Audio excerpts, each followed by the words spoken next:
No final do século XII, a Terra Santa era um barril de pólvora prestes a explodir. De um lado, o lendário Sultão Saladino, unificador do mundo islâmico, com um exército que parecia invencível. Do outro, o Reino de Jerusalém, um enclave cristão liderado por um jovem rei de apenas 16 anos, afligido por uma doença terrível, a lepra. E este era Balduíno IV, o rei lepra. A sua história é uma das mais inspiradoras de coragem e genialidade estratégica de toda a Idade Média.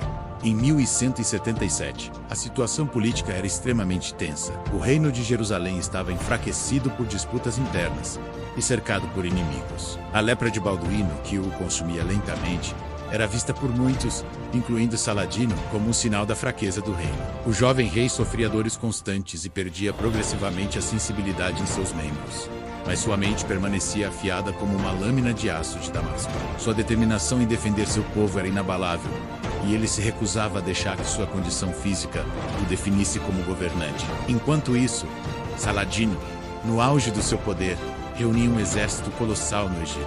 Fontes da época falam em mais de 26 mil homens, uma força esmagadora composta por cavaleiros mamelucos, infantaria sudanesa e arqueiros experientes. Seu plano era claro: marchar diretamente para Jerusalém e varrer os cruzados do mapa de uma vez por todas. Ele estava tão confiante na vitória que dispensou as pesadas linhas de suprimentos, esperando uma campanha rápida e decisiva. Saladino subestimou gravemente o seu jovem adversário, acreditando que um rei adolescente doente seria incapaz de oferecer qualquer resistência significativa. Ao saber da invasão iminente, o pânico se instalou em Jerusalém. A maioria dos nobres e conselheiros de Balduíno I aconselhou a se entrincheirar atrás das muralhas da cidade e esperar por um cerco. Render-se ou fugir pareciam as únicas opções realistas, mas Balduíno IV tinha outros planos. Ele sabia que se Saladino chegasse a Jerusalém, a cidade estaria perdida. A única chance era interceptar o exército inimigo em campo aberto, uma aposta que todos consideravam suicida. Com uma coragem que desafiava a lógica, Balduíno reuniu todas as forças que conseguiu encontrar. Eram apenas cerca de 375 cavaleiros, alguns milhares de soldados de infantaria e, crucialmente, 80 cavaleiros da Ordem dos Templários, liderados pelo mestre Odo de Saint-Amand. No total, seu exército não passava de 5 mil homens, uma força minúscula contra o mar de soldados de Saladino. Desafiando a dor excruciante de sua doença, Balduíno montou seu cavalo e liderou pessoalmente seu pequeno exército para fora dos portões de Jerusalém. A marcha foi um ato de pura determinação. Balduíno e seus homens avançaram para o sul, em direção à cidade costeira de Ascalão, onde Saladino havia estabelecido seu primeiro objetivo. A estratégia de Balduíno era ousada e arriscada.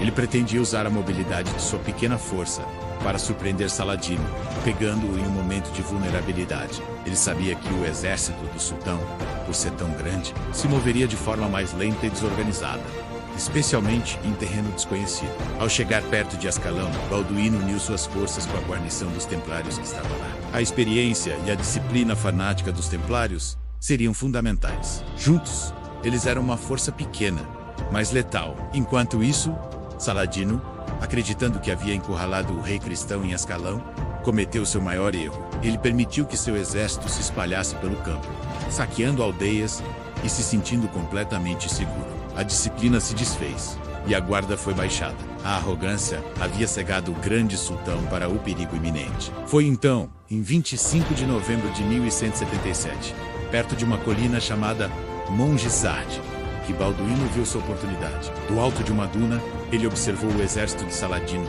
desorganizado e espalhado.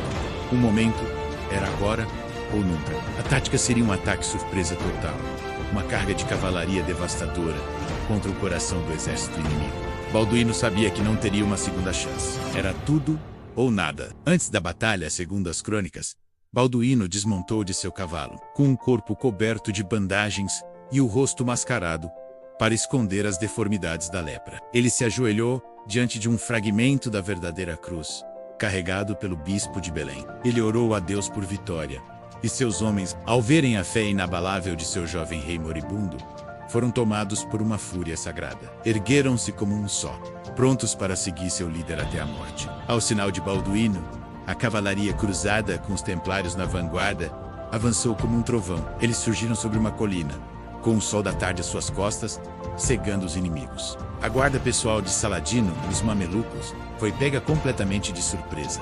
A carga foi brutal e implacável. Os cavaleiros pesadamente armados romperam as linhas muçulmanas como uma faca quente na manteiga. O pânico se espalhou como fogo. Soldados que momentos antes saqueavam tranquilamente, agora corriam por suas vidas, sem entender de onde vinha o ataque. Saladino tentou desesperadamente reagrupar seus homens, mas era tarde demais. O ímpeto do ataque cruzado era irresistível. A infantaria de Balduíno seguiu logo atrás, eliminando os bolsões de resistência que se formavam. O próprio Saladino quase foi capturado e só escapou por pouco, fugindo em um camelo de corrida. A batalha se transformou em um massacre. O exército que parecia invencível se desintegrou em uma multidão aterrorizada, perseguida implacavelmente pelos cavaleiros cristãos.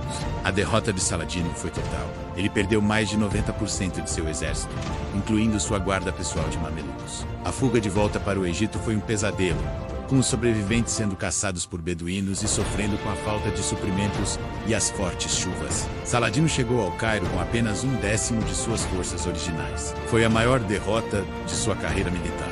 Uma humilhação que ele jamais esqueceria. Para o reino de Jerusalém, a vitória em Mongisarde foi um milagre. Ela garantiu mais uma década de sobrevivência para os Estados Cruzados e solidificou a lenda de Balduíno IV, um rei de 16 anos, devorado pela lepra. Liderou um punhado de homens à vitória contra um dos maiores generais da história. A Batalha de Mongisarde não foi vencida apenas pela fé ou pela coragem, mas pela brilhante estratégia militar de um jovem rei que se recusou a ser definido por sua doença. Ele usou a arrogância de seu inimigo contra ele mesmo, combinando inteligência, velocidade e o elemento surpresa para alcançar o impossível.